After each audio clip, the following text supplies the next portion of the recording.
Hello YouTube, Boss Moki here at meron tayong pag-uusapan ngayon. Maiba naman. Ito ay nagte-trend.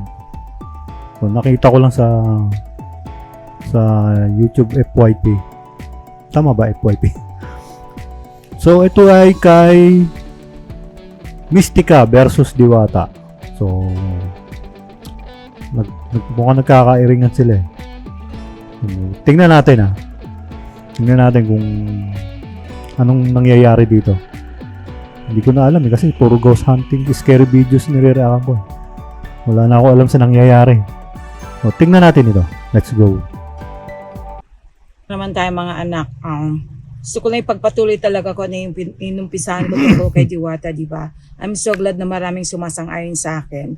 At naka-observe na rin sila na talagang malaki ng pagbabago kay Diwata, di ba? He has to understand na dahil sa mga vloggers at saka dahil sa mga customers, kaya nga siya naging successful.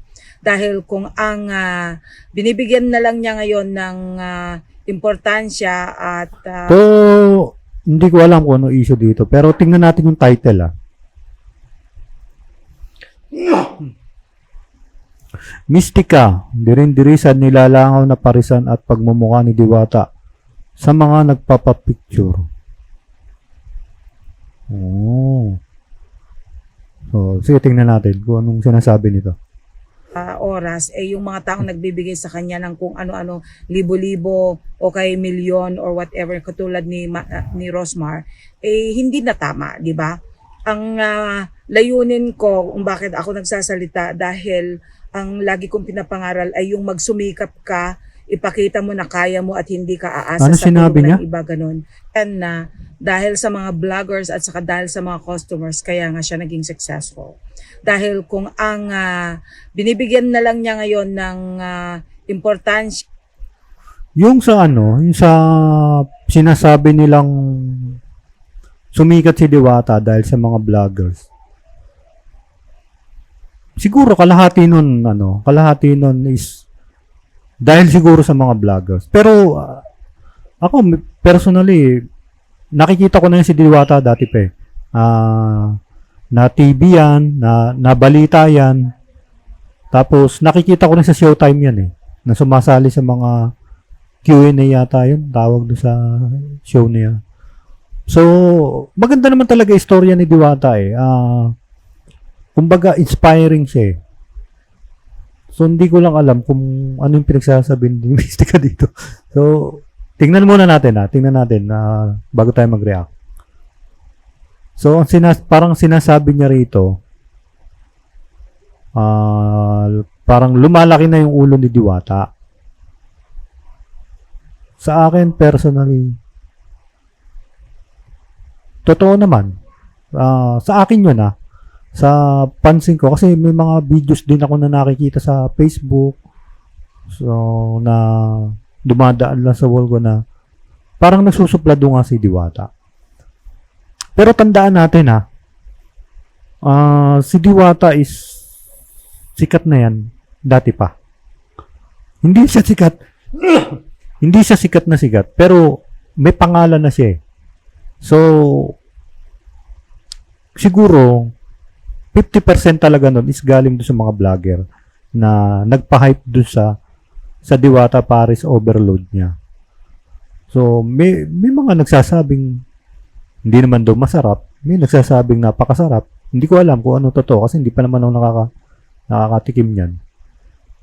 Pero ang issue yata dito ni Mystica is lumalaki na yata yung ulo ni Diwata.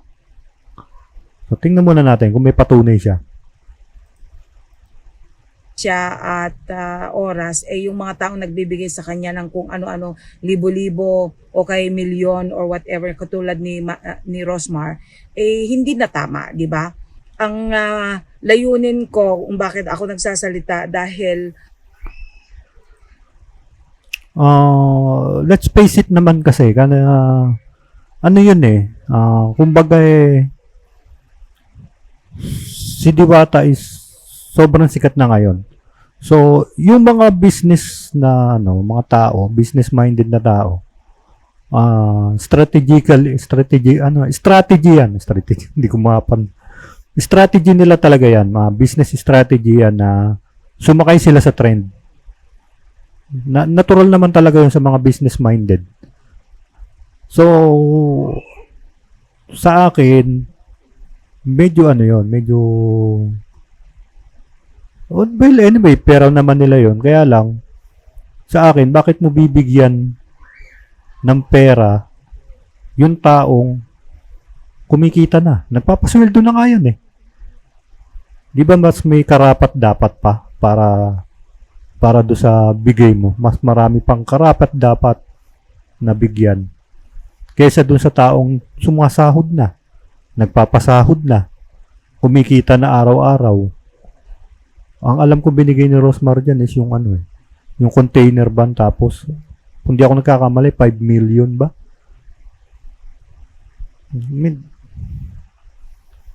Anyway, strategy yun eh, business strategy yun eh, parang marketing style din yun eh.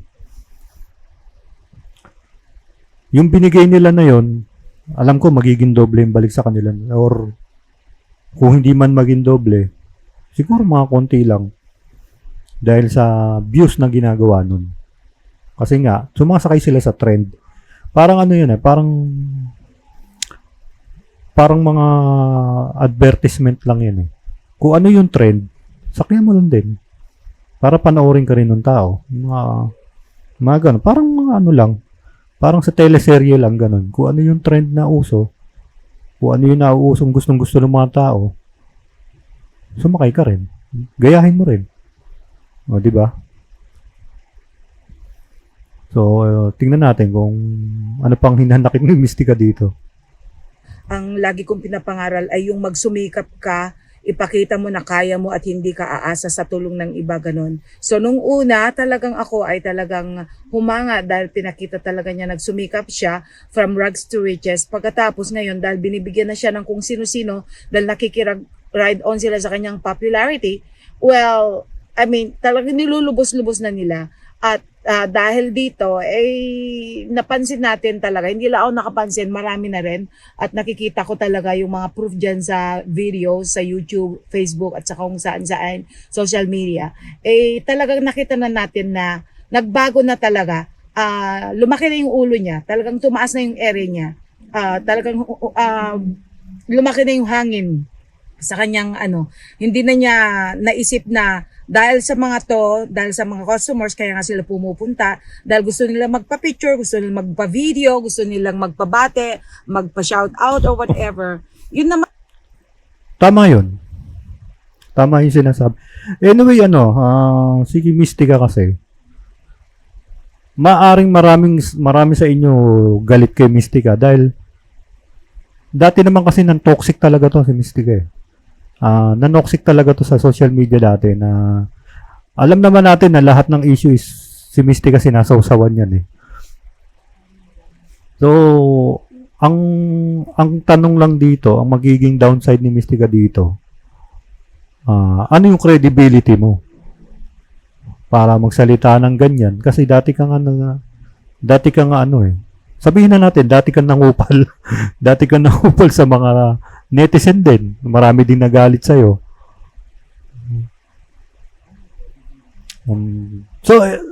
So aminin na natin, totoo rin naman yung sinasabi niya. Katulad ko, sige, sabihin na natin na, tingin mo ba, pupuntahan niyang Diwata Paris overload na yan dahil sa Paris mo? Dahil sa Paris ni Diwata? I don't think so. Kasi marami naman dyan eh. Marami dyan at sisiguraduhin ko marami dyan na malapit sa lugar nyo na mas masarap pa, na mas may lasa pa doon sa Diwata. Bakit maraming tao dyan? Bakit maraming nagpupunta dyan? Unang-una, sumasabay sila sa trend. Pangalawa, gusto nila magpa-picture kay Diwata. Pangatlo, yung siguro, yung sinasabi nila na, uy, may picture ako kay Diwata. Uy, nakapunta ako kay Diwata. Sabay sa trend. Uy, nandito ako kay Diwata. Yun eh. yung sasabihin nyo na ano, ewan ko, para sa akin, yung sasabihin na pupunta dyan dahil masarap yung pares. Hindi siguro. Pupunta kayo dyan dahil sikat yung tao dyan, gusto nyo magpa-picture, kaya kayo nandyan. Gusto nyo makita ng personal si Diwata. So, ako, sa akin, yun ang nakikita ko. Pero ang ini-issue yata dito ni Mystica is lumalaki na yung ulo. So, tingnan natin kung may patunay nga siya. Man ang layunin nila eh. Kaya nga sila pumipila. 'Di ba? Ako, kung sakali man sa pagkain lang, ang daming pwede diyan, Oh, 'di diba? ba? Ang daming Tama. pwedeng kainan diyan at ganun na rin marami na rin gumaya. Marami na rin at mas masarap pa ayon sa mga naging videos diyan. Mas Oh, masarap diba? Tama, tama naman to eh. Tama naman si Diwata. Maaring maraming magalit dito kay Diwata. Pero, si Mystica pala. Maaring maraming magalit dito kay Mystica.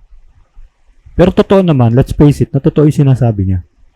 Ba't ako pupunta dyan? Marami namang parisan dyan. Kasi, kaya kayo nandyan, sumasabay kayo sa trend, gusto nyong makita si Diwata. Yun lang yun. Gusto nyo makapagpa-picture kay Diwata. Yun lang yun.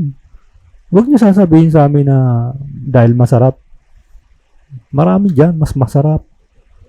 Mga nasa restaurant, Paris. Pipila kayo ng ganon, tapos sasabihin nyo dahil masarap lang. Ang dami-daming parisan.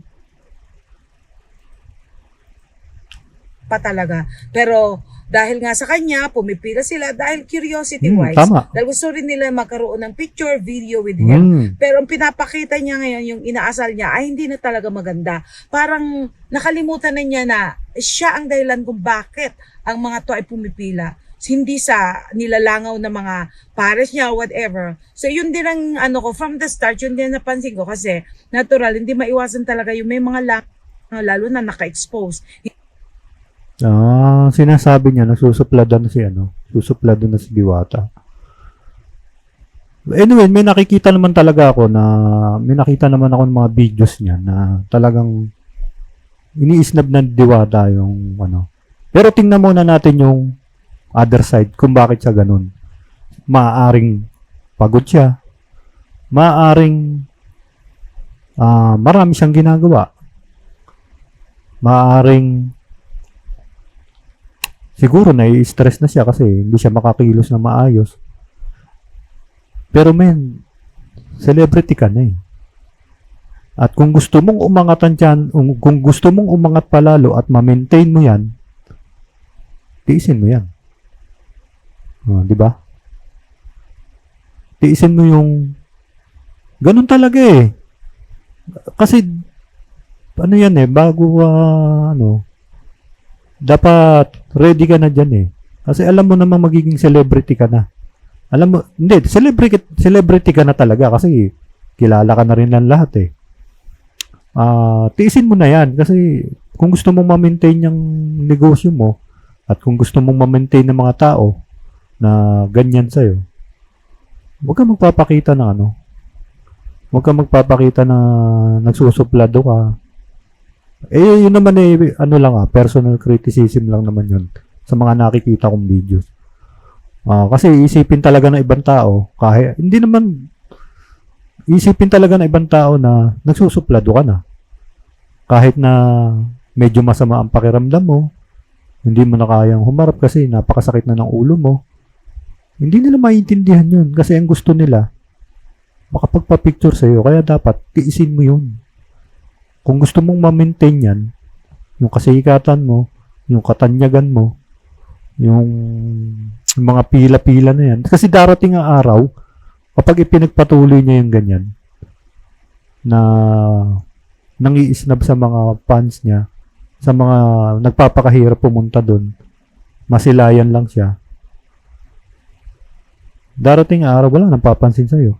Wala nang papansin sa kanya. Yun ang pagsisisihan niya. Kaya dapat hanggat sikat ka, huwag mo muna isipin yung mga kasi tao ka rin naman eh, naintindihan namin tao ka. Pero celebrity ka na eh. Kailangan mo talaga magtiis, mag-sacrifice para do sa mga taong nagmamahal sa'yo, masuklian mo naman sila. At yun na siguro sinasabi ni Mystica. Tuloy pa natin. Hindi naman lahat ay nakaistante. O, di ba? At saka hindi lang sa langaw, kundi sa alikabok din, mga ganon. So, I mean, kung ako, wala talaga akong, wala akong panahon para pumila o kaya kakain sa ganong lugar. Ang sa akin lang naman is curiosity-wise at Tama. talagang humanga ako sa kanya. At kahit pa paano talaga, alam niya kung paano kunin yung yung mga puso ng tao. Pero sa ngayon, I am sure na ito yung kakabagsak kasi nag-iba na talaga siya. Hindi na siya yung katulad ng dati na talaga. Tama naman to si Mystic eh. Aminin na natin na talagang minsan may mga sinasabi siya na dati na toxican ng netizen sa kanya. Pero ngayon this time tama naman to sinasabi ni Mystica. Dapat i-maintain talaga niya yun. Dapat mag-sacrifice siya. Kasi sikat na siya eh, celebrity na siya eh. So, dapat suklian niya yung yung mga nagmamahal sa kanya, tiisin mo lang. Kung gusto mong manatili at hindi ka iwan ng mga fans mo, mga tao. Kasi darating ang time, mananawa yan, kagaganyan mo, mananawa yan. Susunod yan, wala nang pupunta sa'yo. Balik ka na uli sa dati. At ngayon, dapat samantalahin mo na yan na sikat ka, pinagkakaguluhan ka. Dapat para sa akin lang, huwag kang magpakita muna ng huwag kang magpakita muna ng isnap ka. Kasi yung mga tao na yan, sa sobrang pagmamahal sa'yo, kahit pumila sila magdamag, maghapon magdamag sa initan, makapagpa-picture lang sa'yo, gagawin nila. Kaya dapat suklian mo yun. Suklian mo yun. Sasabihin nila na maraming tao doon kaya pumipila doon kasi masarap. Hindi. Kaya sila nandyan. Curiosity yun. Gusto nila sumabay sa trend na eto, kasama ko si Diwata. Eto, nakapagpa-picture ako. Eto, nakumain ako sa Diwata Paris Overload. Let's face it, yun eh. Hindi iba. Hindi kung ano-anong masarap na pagkain. Ang dami naman pagkain dyan. Ang daming pwedeng kainan na parisan dyan. Pero pinupuntahan ka. Bakit? Dahil sa'yo. Ikaw yun, hindi yung pares. So, dapat i-treasure mo muna yun. I-treasure mo yun. Wag ka muna wag mo silang pakitaan ng kung ano-ano. Sa akin personal ko lang naman. Criticism lang yun. Sige, tuloy pa natin. Talagang hinangaan ko. Talagang umere na siya. So ngayon, kung ang gusto lang niyang entertainin, gusto lang niya talagang maging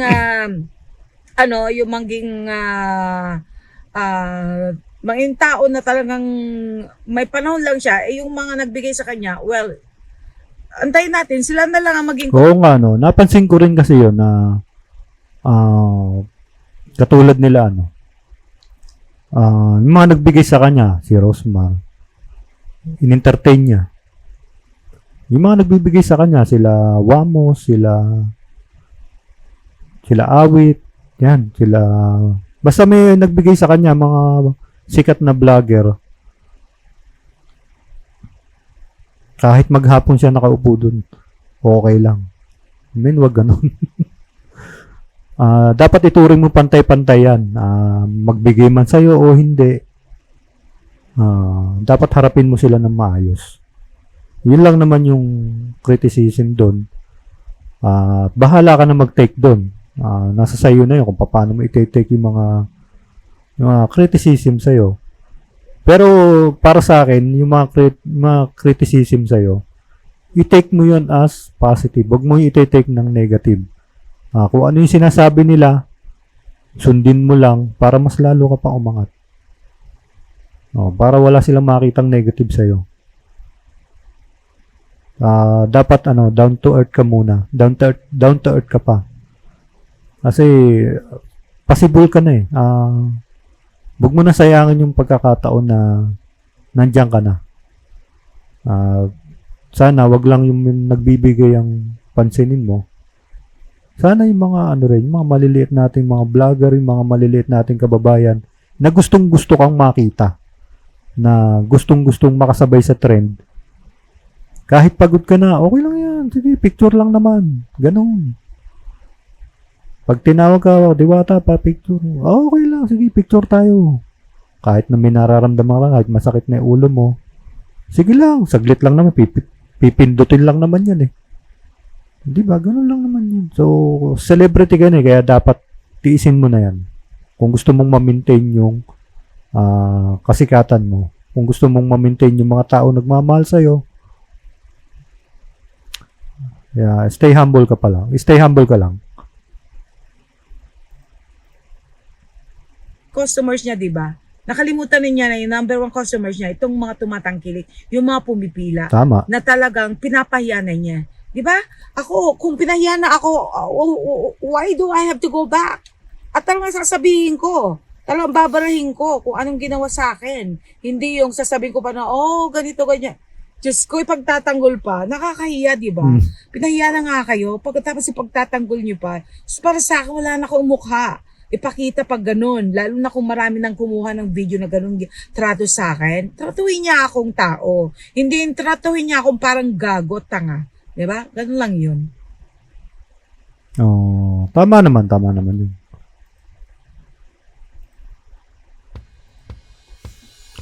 So for me,